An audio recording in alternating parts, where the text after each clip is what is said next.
Cuando los liberales llegaron al poder, separaron a los conservadores de la mayoría de cargos públicos, lo que generó su descontento, llamando a la desobediencia civil y a la formación de autodefensas para mantener sus posiciones. Sin embargo, en el fondo de este conflicto se escondían intereses particulares como disputas por fincas o problemas personales. Con Ospina en el poder en 1946, los conservadores iniciaron una venganza que revivió la violencia entre partidos políticos, a lo cual se sumó el accionar violento de los terratenientes que intentaron acabar con la reforma agraria de 1936. Los liberales, al verse perseguidos, formaron grupos de autodefensas en zonas rurales, al tanto que los conservadores organizaron grupos de paramilitares denominados los pájaros. Los campesinos comunistas que eran perseguidos por los pájaros y el gobierno también crearon guerrillas propias en Tolima y Cundinamarca.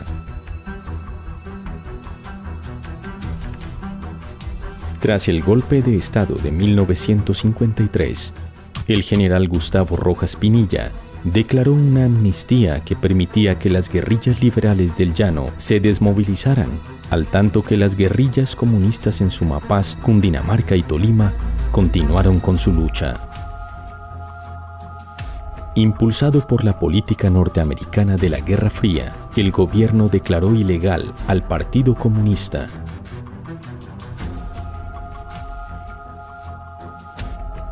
Y se marginó a las guerrillas de las amnistías. Rojas Pinilla desarrolló una fuerte campaña militar contra los campesinos armados.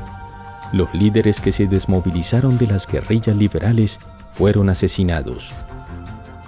Ante tal situación, algunas guerrillas continuaron la lucha en el sur del Tolima.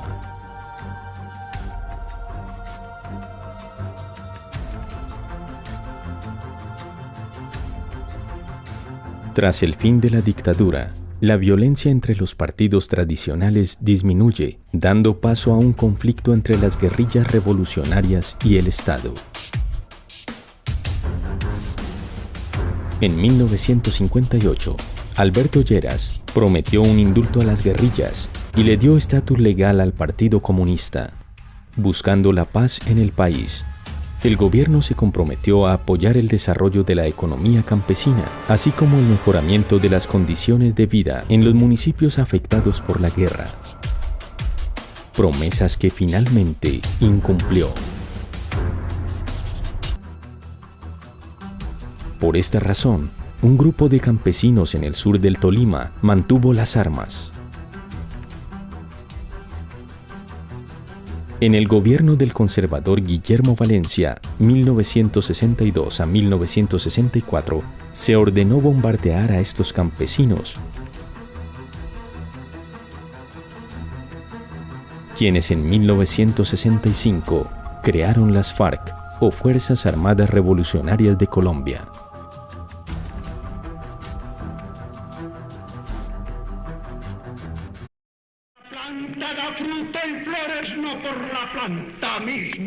Hacia 1940, un político muy querido por los colombianos promulgó la unión del pueblo más allá de los partidos políticos tradicionales, el respeto por las opiniones, la justicia, la garantía de los derechos humanos y la construcción de lo público para el bien común.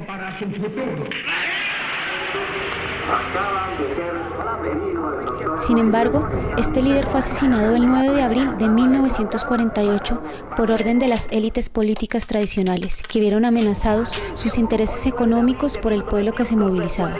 El asesinato de Jorge Eliezer Gaitán marcó el inicio de una época de violencia sistemática, organizada y dirigida por el gobierno contra el pueblo colombiano.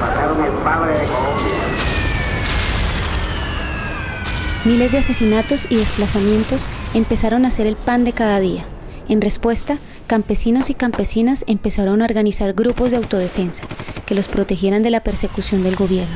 Es lo que hoy conocemos como las primeras guerrillas liberales y posteriormente guerrillas comunistas de nuestro país. Entonces, la élite colombiana decidió hacer un pacto, crear un sistema de gobierno que acabara con la disputa entre el Partido Liberal y el Partido Conservador. Se repartirían el gobierno cada 4 años, y excluirían a cualquier forma de organización política, es decir, que excluirían al pueblo que se estaba organizando. En 1958 simularon crear una nueva democracia, el Frente Nacional. Sin embargo, esta nueva forma de gobierno no solucionó los problemas que se vivían en Colombia. Ya no se hablaba solo de la violencia en el campo, sino de la violencia social que las políticas de gobierno de liberales y conservadores estaba creando. Trabajos y salarios miserables, educación privada y desplazamiento forzado. El pueblo no se sentía reconocido en el Frente Nacional y seguía organizándose para luchar por los derechos. En este ambiente se desarrollaron los paros cívicos de 1971 y 1977. En la década de 1980, el gobierno y la guerrilla de las FARC iniciaron acercamientos para dialogar sobre el fin de la guerra en Colombia. Los diálogos de la Uribe partían de un reconocimiento básico. Los colombianos y las colombianas merecen vivir en paz. Debían reconocer las persecuciones contra la organización social, la exclusión política, las condiciones de inequidad económica y social. El gobierno aseguró a la guerrilla que podía participar en los escenarios políticos si dejaba las armas. Entonces, en alianza con otros partidos políticos y movimientos sociales, se fundó la Unión Patriótica, expresión política del pueblo colombiano. La esperanza de poder luchar por un país equitativo y digno llenó de alegría al pueblo colombiano, que en las primeras elecciones regionales y departamentales de la historia de Colombia en 1986 salió a votar de manera masiva, alcanzando 5 senadores, 9 representantes a la Cámara, 14 diputados, 351 concejales y 23 alcaldes. Cuando la guerra se le mete a la casa y lo saca, un hombre tiene que enfrentarse. Nuevamente, la fuerza de la organización popular asustó a la oligarquía colombiana, que no tardó en organizar nuevos grupos paramilitares, que en alianza con el gobierno llevaron a cabo el más grande proceso de exterminio vivido por la humanidad, el genocidio de la UP. Las garantías para la participación democrática nunca se realizaron, pues más de 4.000 miembros de la Unión Patriótica y más de 1.500 del movimiento político a luchar fueron asesinados. De la Unión Patriótica, dando rienda suelta a la acción del paramilitarismo institucional, no importando su condición social. A pesar de ello, el gobierno colombiano montó un segundo teatro de la democracia y convocó a una Asamblea Nacional Constituyente el 9 de diciembre de 1990, el mismo día que bombardeaba Casa Verde, sede de los diálogos de paz. El resultado fue la Constitución de 1991, que si bien establece que Colombia es un Estado social de derecho, también es el documento que permite el ingreso de las políticas neoliberales en Colombia.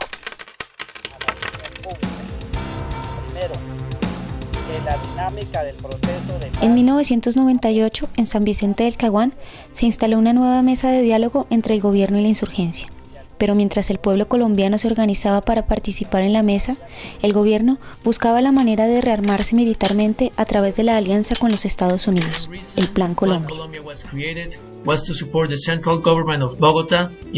seguridad de los ciudadanos exige que la tropa... Los diálogos se rompieron en el 2002 y con el gobierno guerrerista de Álvaro Uribe vinieron para Colombia 8 años más de violencia estatal y paraestatal, desapariciones forzadas, falsos positivos, persecución a la oposición y a la organización social y popular, y los años más violentos de transformación neoliberal. La seguridad democrática alejó a Colombia de la paz cada vez más. El diálogo es sin duda alguna la ruta. El pasado mes de noviembre se abrió una nueva ventana de esperanza, el establecimiento de una nueva mesa de diálogo. El pueblo colombiano debe tomar un papel protagónico en este proceso, que no permita que los señores de la guerra acaben con nuestra esperanza y los errores del pasado vuelvan a cometerse. Estamos en 1948. Con el fin de la Segunda Guerra Mundial había terminado el pacto antifascista contra Hitler, esa especie de romance entre Estados Unidos y la Unión Soviética que permitió en América Latina el desarrollo de tendencias progresistas, partidos, sindicatos.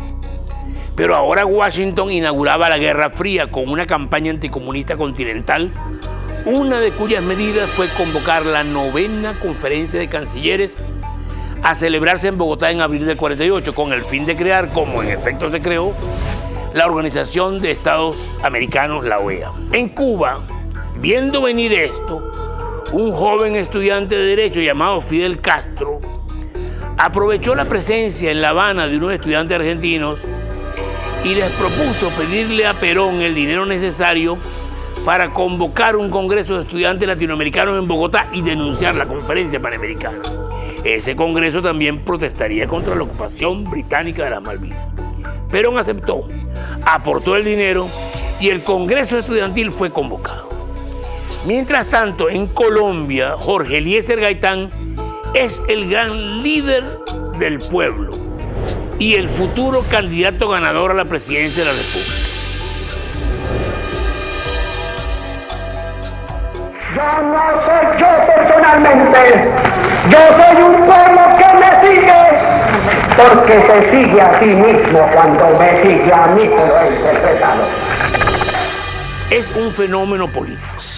Eso preocupaba a la oligarquía y a los partidos tradicionales, secretamente de acuerdo contra ese hombre que decía: el hambre no es ni conservadora ni liberal.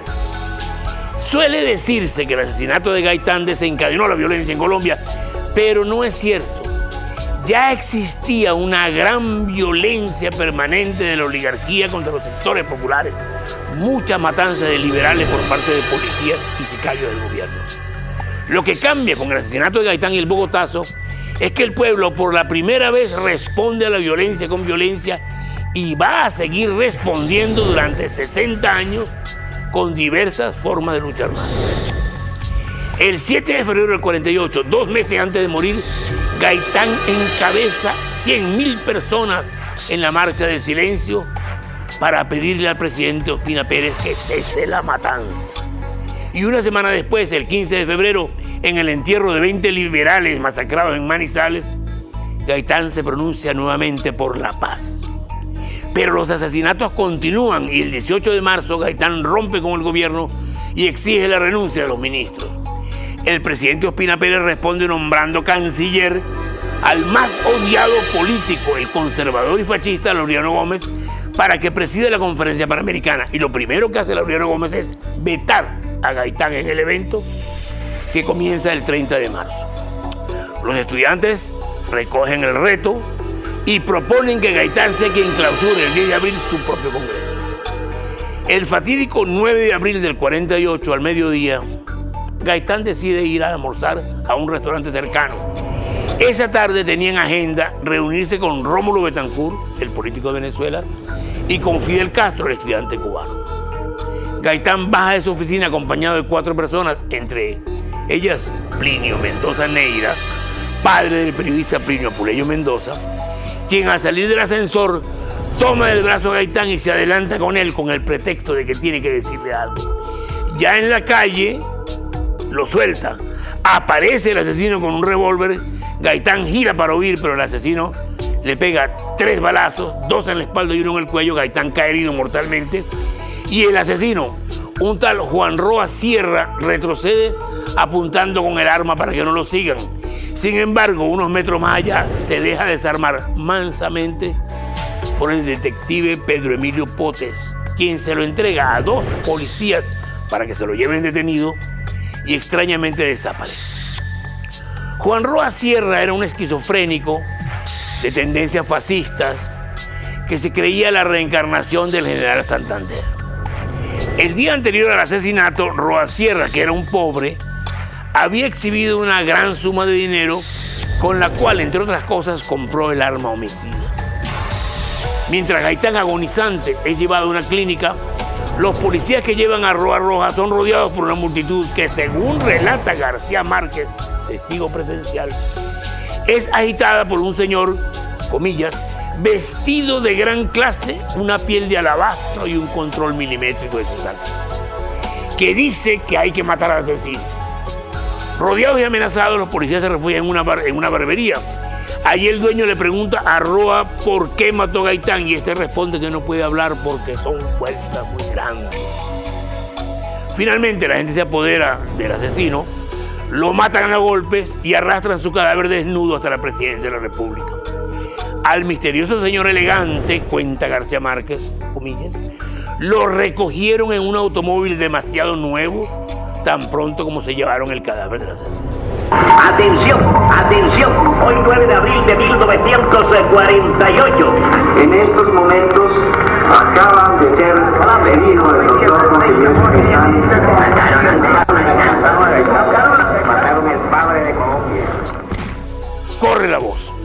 Mataron a Gaitán, mataron a Gaitán. Comienzan los saqueos e incendios en Bogotá que se fueron esparciendo a varias ciudades colombianas. Se incendiaron tranvías, autos y 142 edificios, oficinas, hoteles, iglesias del centro, incluyendo la gobernación. Algunas unidades policiales se unen a la revuelta y reparten armas al pueblo, mientras las estaciones de radio transmiten llamados a la revolución.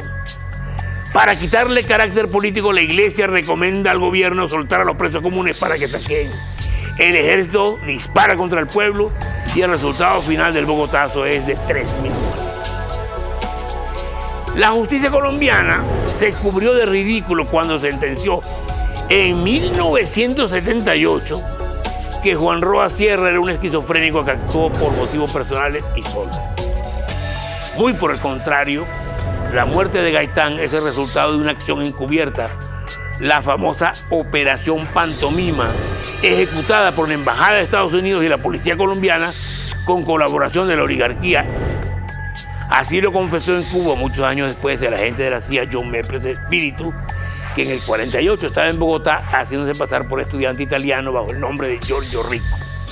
Ahora bien, mientras los documentos sobre las acciones de Estados Unidos en el derrocamiento de Arbenz en Guatemala en el 54, por ejemplo, o en el de Salvador Allende en Chile en el 73, han sido todos desclasificados, los documentos sobre el asesinato de Gaitán seguían siendo secretos en el 2001, cuando el FBI y la CIA son llevados a juicio para que los desclasifiquen.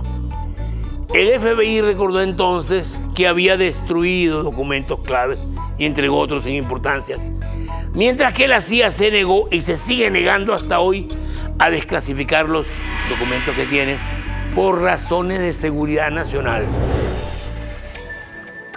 Y los papeles que quedaron en Colombia fueron finalmente destruidos. ¿Por orden de quién? Por orden de Álvaro Uribe Vélez. Sabemos por qué mataron a Gaitán. Sabemos quién lo mató y quién se lo señaló al asesino. Lo que queda por saber es cuál fue la participación de los Estados Unidos en el crimen.